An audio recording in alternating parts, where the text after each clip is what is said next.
Welcome to the America250PA Start Here, America Did podcast, telling the unique stories that make up the diverse fabric of Pennsylvania. Welcome back to another week of highlighting the incredible stories found across Pennsylvania. I'm your host, Sydney Harris White. Today, we are heading to central Pennsylvania to the small town of Bedford.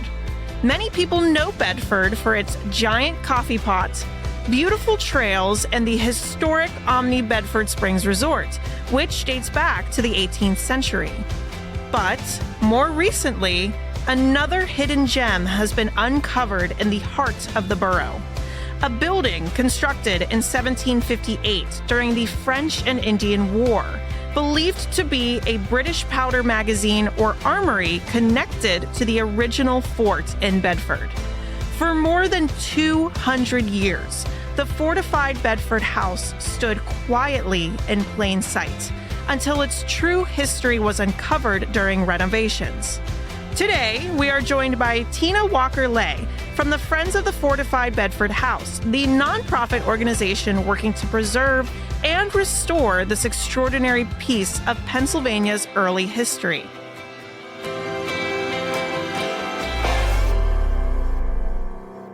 Tyna, welcome to the show. We're so happy you're here.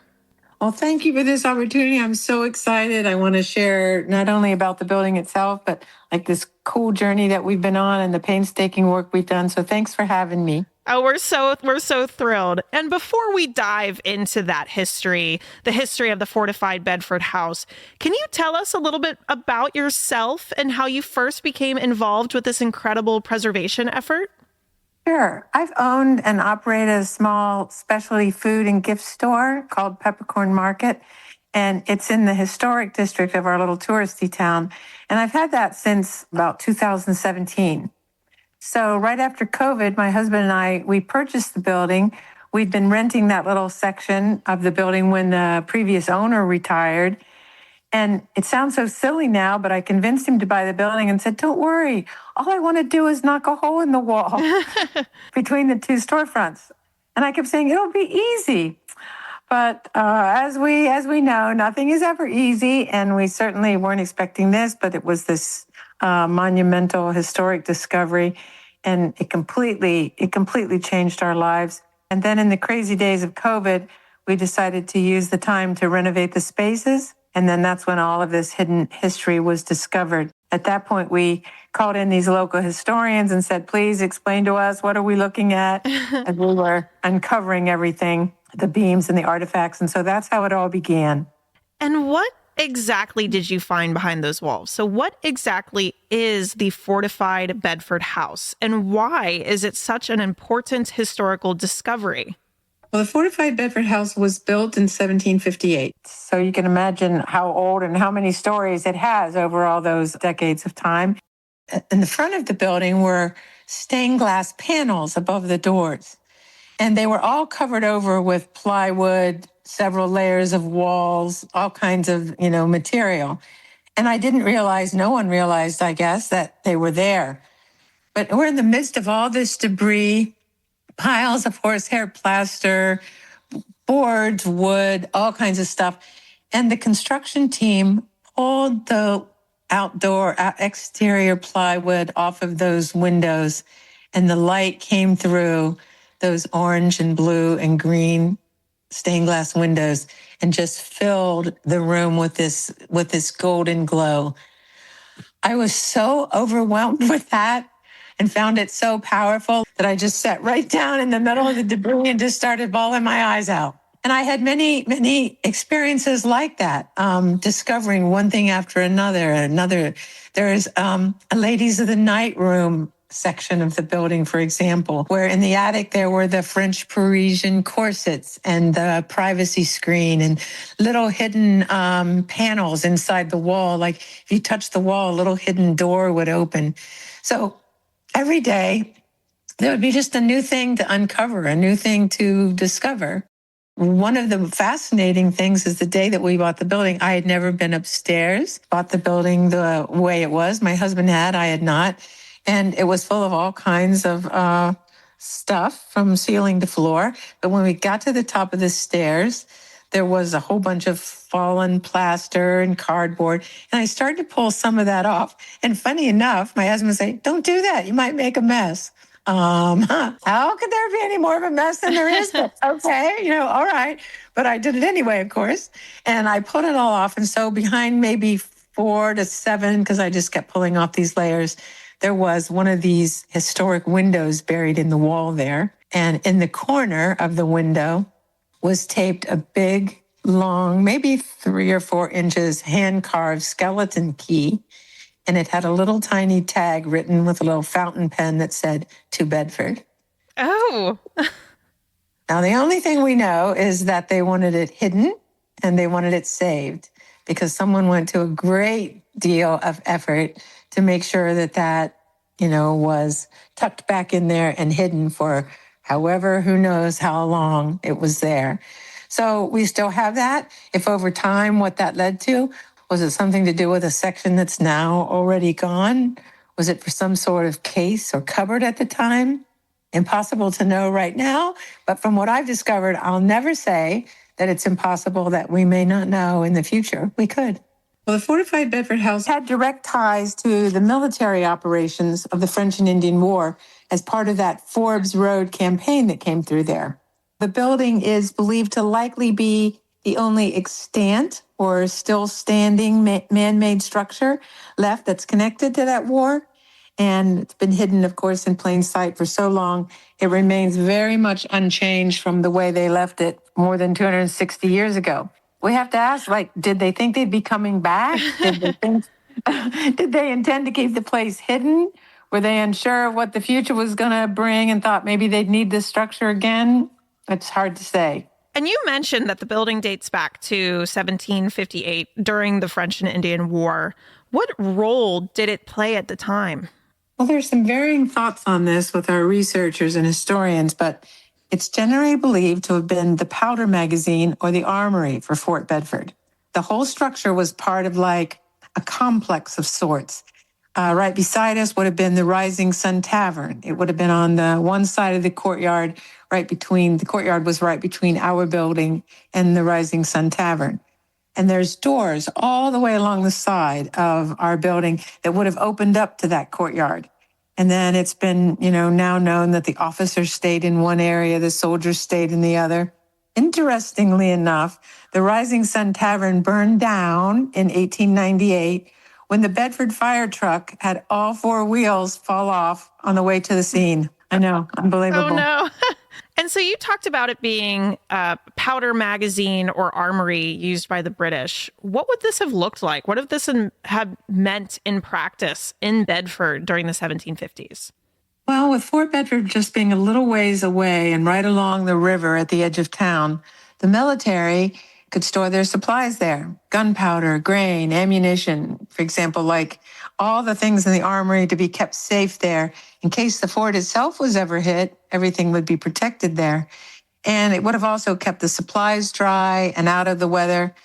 It was also used as a sort of depot and a staging station for the area. That all makes sense too when you put it all together. Our local historical consultant here, the main one that we use, is Larry Smith. And he points out that Fort Bedford played a role as one of the most important supply depots along the route that was taken by General Forbes through the whole frontier at the time. And one of the most fascinating aspects of this hidden building is its construction style. What is half timber construction, and why is it so rare to find a structure like this still standing west of the Susquehanna River? Well, British half timber construction are these upright and diagonal wooden posts that form sort of like a supporting structure for the building. And then the spaces become filled in with either bricks and or what they call wattle and daub. Then the outer wall would be covered with this thin wood clapboard, and that would prevent the rain from damaging the bricks. Larry believes our building was possibly the only half timber structure west of that river because the construction style of that lasted primarily only through the 1650s to the 1750s. That whole style was sort of fading out by the time they got to our area. So they probably used that style as a quicker, easier way to build on the rocky ground because you could put up a building very, very quickly in that style of construction.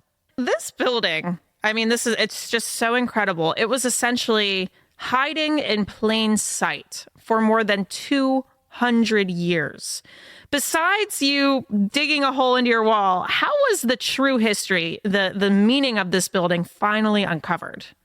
Well, when we went to renovate, we started to peel back the horsehair plaster and the crumbling walls. That's when we saw the British half-timber architecture behind there. But also the attic was full of all kinds of treasures. Whiskey Rebellion bottles, fancy chamber pots, deer hide covered musket bags, wrought iron tools. I mean, you name it. And there was also this fabulous, unique, historic wallpaper that we have framed in place so that you can see exactly what it looked like. And then 9 panes over 6 pane windows, which were almost always a British feature. And those were all buried in the walls, all kinds of other historic features, and those hand-hewn beams. And the building over time was a horse and tack shop and a family residence and a variety of businesses like a barber shop, a corset shop, and a jeweler's. So once we got all of that stuff peeled back and like, what are we looking at here? That's when we had to call in some local historians and say, explain this. What is this? What are we looking at? And what did they find? You had a historical forensic team called this discovery a unique survivor. What did their research reveal that confirmed just how significant this structure really is? Well, we had bore testing done and nuclear testing done on the bricks and on the beams. And then we discovered later that at least 3 of the beams are from the fort itself, which is even more fascinating. So when they tore the fort down, they didn't waste anything. And they made some changes to the building, which probably by that time had been purchased by a local entrepreneur in the area. So then we had extensive research, in-depth analysis done with various historians that all brought something different to the table, but with maps and documents and deeds and surveys. But this is a little story that we like to tell everybody who comes in to visit us. It's that we need all the stories of my grandma's sisters, cousins, aunts told me this or told me that. We need all those anecdotal stories of the past. They're fascinating, often not very factual, but still important. And then you go to the next step, the deeds, the maps, the documents. Also not entirely factual because there's still a lot of human error involved, but you're getting closer. And then when you add in the technology and the science, the bore testing, the nuclear testing, and all the detail that can now be done, and you put those 3 sources together, you get as close to the truth as you can get, for at least now. Who knows what they'll be able to do in the future. And one of the most interesting parts of this building, besides the fact that it was hidden for 200 years, is inside the building today, there is a glass window in the floor revealing the stone cellar walls and the entrance to a tunnel. What do we know about that tunnel and how it connected to the original fort? The glass floor really, really highlights the stone cellar walls because so often folks never get a glimpse of that. It's down below, it's hidden, you don't normally get to see that. And we have it lit up down there. And it kind of gives a little hint that there's more to the building again and again and again that's yet to be discovered. That tunnel section hasn't been further evaluated or excavated yet, although that's in the plans. And once that happens, those efforts will tell the whole true story of exactly what the tunnel represented. It will take this theory and give it the proof. The other aspect of that goes along with that is we also have a big glass window in the wall. And that highlights and features the unique half-timber construction and the bricks that anybody who enters the building can see for themselves. So instead of removing the wall, we just built a new wall in and then made a huge window so that everybody could see what we had uncovered when we discovered it. And the site also connects to George Washington, who held strategy meetings nearby. What role did Bedford play in Washington's military efforts during the French and Indian War? Larry is quick to point out to me all the time that George Washington was not respected in the same way at that time during the French and Indian War as he was in later conflicts. He was sort of secondary in that war. But from the letters of Bouquet and Forbes, Washington was likely here at the building, in the region, in the area nearby for 2 weeks or perhaps even 3. He's one of those that disputes other claims about the strategy meetings, but the debates and conversations are fascinating, ongoing, really interesting. Regardless of the purpose and for how long, we know Washington was here, and he probably, certainly would have been present at the Rising Sun Tavern, which is the same property as ours, which was also known, interestingly enough, also as the King's House or the Commandant's House. And that was meant for the King's troops. To help listeners picture it, what would Bedford have looked like in the 1750s when the fort and this building were active? The whole Bedford area was a small hill, and it had this fort built on the summit of it. That particular location was chosen by Colonel Henry Bouquet. Once again, he chose that for the fort when he and the British Army arrived on the scene. So about 2 miles east of that fort is what's known here as the Narrows. It's where Dunning's Creek and the Juniata River merged together. There was a trading post there where John Ray operated Ray's Town. And so you often hear that associated with Bedford in those days. Then James Dunning operated another trading post along the creek part side, just about a mile or 2 away. And then the third known inhabitant of the area was, all before the British arrived at least, was Garrett Pendergrass. And he operated a small tavern along the Juniata side of that water. Then there were people known as sutlers, and I keep wanting to call them settlers, and there's quite a distinction, and I had to learn that along the way. But sutlers who traveled with the British Army, I have found this so interesting, and they were the traders who would travel with the Army and offer these supplies and goods to the soldiers that the Army didn't provide. So they would build these small little cabins to live in and to store their goods, and then a whole bunch of those in Bedford were later developed into houses. There at the time then, there were those like 3 little trading posts, the little sutlers' houses. And then one sutler built this large stone building, Christopher Lems, and he built this big stone building, but then he moved on right after the fort was completed and the British moved on. So that remained also. And then the only other buildings or things of note were that there was this king or commandant's house, which I mentioned, which later became the Rising Sun Tavern, part of our property, and our structure nearly side by side. I should mention it's not part of our property anymore, but it was at that time. The Friends of the Fortified Bedford House formed to help preserve and restore this structure and to talk about its history. What work is currently underway to protect and share this history with the public? Something I want to point out, too, maybe a little bit from the last question, that is, and overall, if someone saw Bedford in those days, it developed from this little village to a small town. It never developed into anything like the big cities or like Boston or Philadelphia, for example. But imagine what natural beauty there had to be, surrounded by the mountains with the river flowing through it. So we keep that in mind to kind of tie in what we do of the building with the natural area as well. And then one of our favorite artifacts is an original June 24th, 1758 letter written by a farmhand who turned soldier that was from Lancaster County. And he had just arrived in what he called in his letter, camp at Racetown instead of Raystown. There were some spelling errors, but he arrived to help construct the new fort and the outbuildings, and he was writing home to his parents, talking about wanting to be home soon. We don't know if his letter ever made it home. We just know he didn't.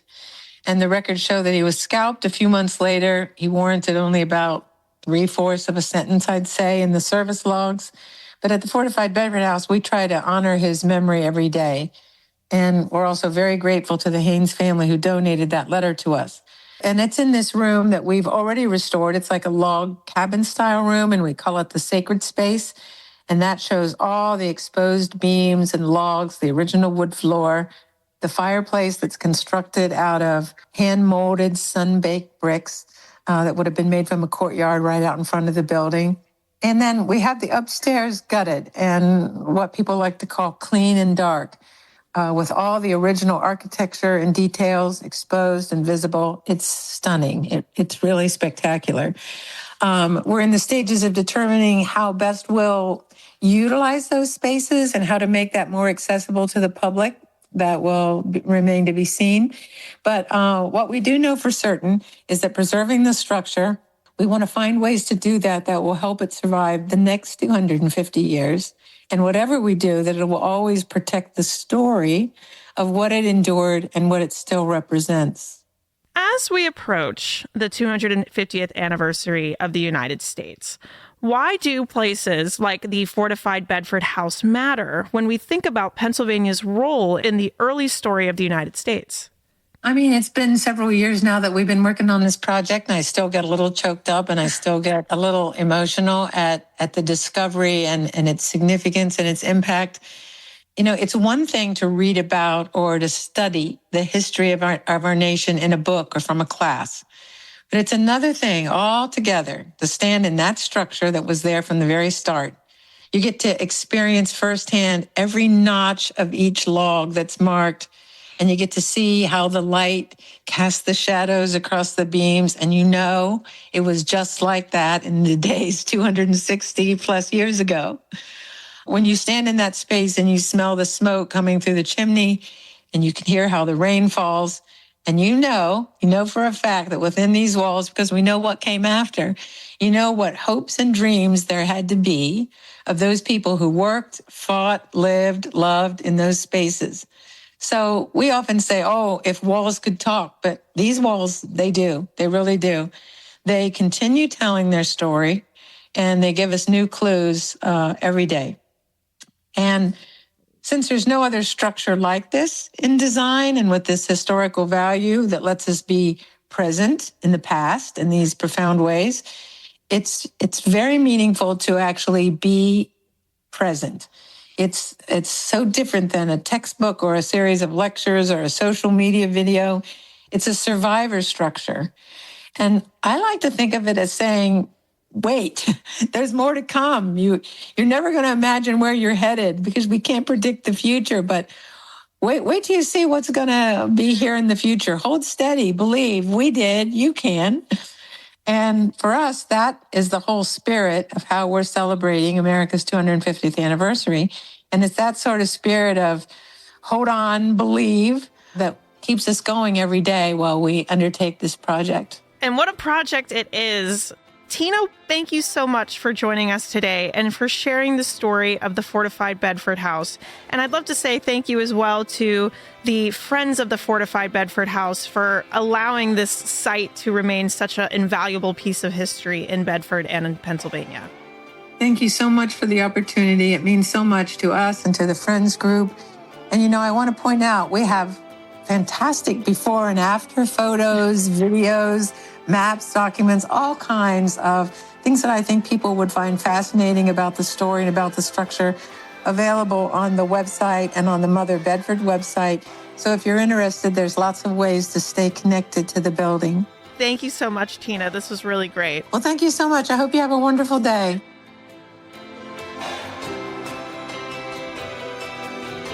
Here in Pennsylvania, history surrounds us. It extends far beyond our textbooks, as windows into our past can be found in our towns, our communities, and even within the very walls around us.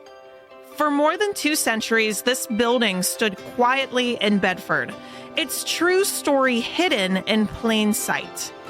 Thanks to the dedication of preservationists, researchers, and community members, that story is now being uncovered and shared.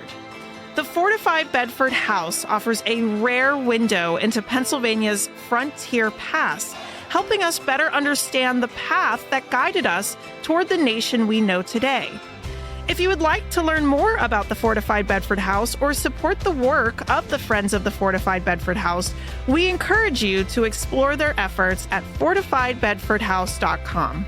And to our listeners, thank you for joining us for another episode of the Start Here, America Did podcast. We look forward to bringing you more stories that highlight the people, places, and moments that shape our Commonwealth. Until next time, stay PA proud. Hi, everyone. I'm Cassandra Coleman, Executive Director of America250PA. Thank you so much for listening to today's podcast. We encourage you to learn more about America250PA and send us your podcast ideas at America250PA.org. This has been the America250PA Start Here, America Did podcast, produced by Commonwealth Media Services. Stay tuned for more epic Pennsylvania stories at America250PA.org.